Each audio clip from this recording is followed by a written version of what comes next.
जय माता दी मित्रों, आपका अपने चैनल ज्योतिष ज्योति गुरु में स्वागत है। आज बात कर लेते हैं देवशयनी एकादशी व्रत की कथा के बारे में कि देवशयनी एकादशी की जो व्रत कथा है वह कौन सी है।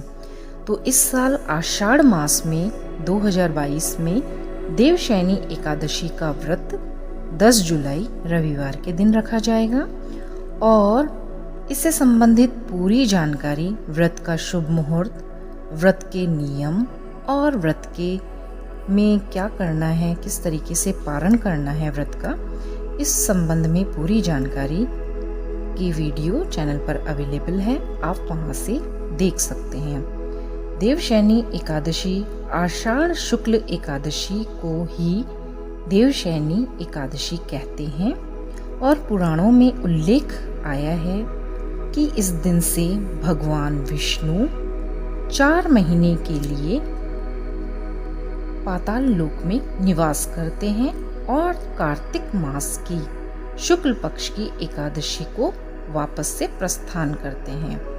तो इस प्रकार से इसे देवशयनी एकादशी तथा कार्तिक मास वाली एकादशी, जिसमें प्रभु 4 महीने के बाद उठते हैं, उसे देवोत्थानी एकादशी कहते हैं। आषाढ़ मास से कार्तिक मास का जो ये समय होता है 4 महीने का, इसे ही चातुर्मास कहा जाता है और इसमें भगवान विष्णु अपने क्षीर सागर की अनंत शैया पर शयन करते हैं। तो इस प्रकार से इन 4 महीनों में किसी भी प्रकार का कोई भी शुभ कार्य, विवाह आदि कोई भी शुभ कार्य, कोई भी मांगलिक कार्य करना वर्जित होता है। इन दिनों में साधु लोग एक ही स्थान पर रहकर तपस्या करते हैं। अब आइए जान लेते हैं देवशयनी एकादशी की कथा के बारे में। तो कहा जाता है कि सतयुग में मानधाता नगर में एक चक्रवर्ती राजा राज्य करता था। एक बार उसके राज्य में 3 वर्ष तक सूखा पड़ गया। हर जगह त्राही त्राही मच गई और राजा के दरबार में प्रजा ने दुहाई मचाई। इस प्रकार से राजा सोचने लगा कि मेरे से ऐसा कौन सा बुरा कार्य हो गया है, या मैंने कोई ऐसा बुरा काम तो नहीं किया जिसके कारण भगवान रुष्ट हो गए हैं और मेरे राज्य में सूखा पड़ गया है और लोग दुखी हो रहे हैं। राजा प्रजा का दुख दूर करने के लिए एक जंगल में चला गया।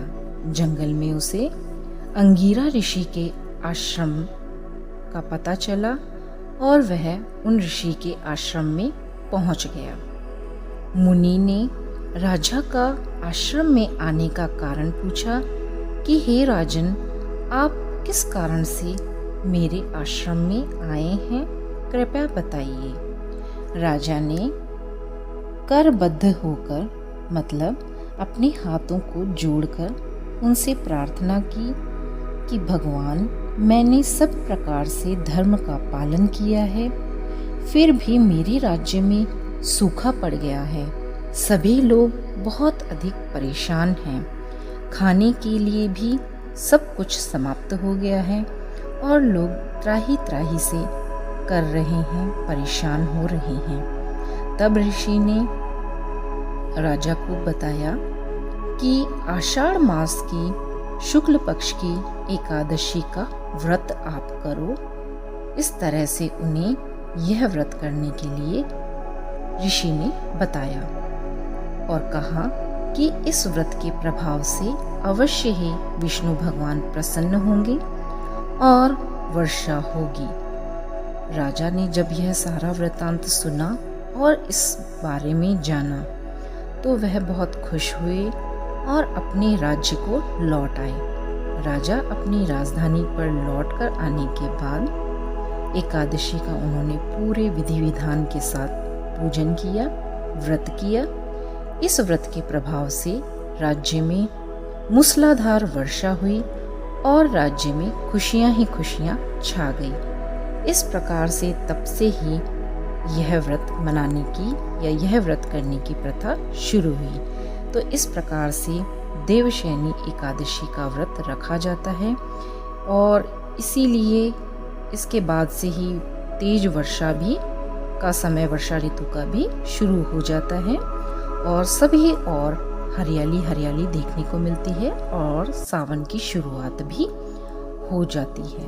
तो इस प्रकार से यह देवशयनी एकादशी की व्रत की कथा आपको बताई है। आपको यह वीडियो कैसी लगी कृपया ज़रूर बताएं और चैनल को सब्सक्राइब करना बिल्कुल भी ना भूलें। तो चलिए फिर से मिलते हैं, तब तक के लिए नमस्कार, धन्यवाद।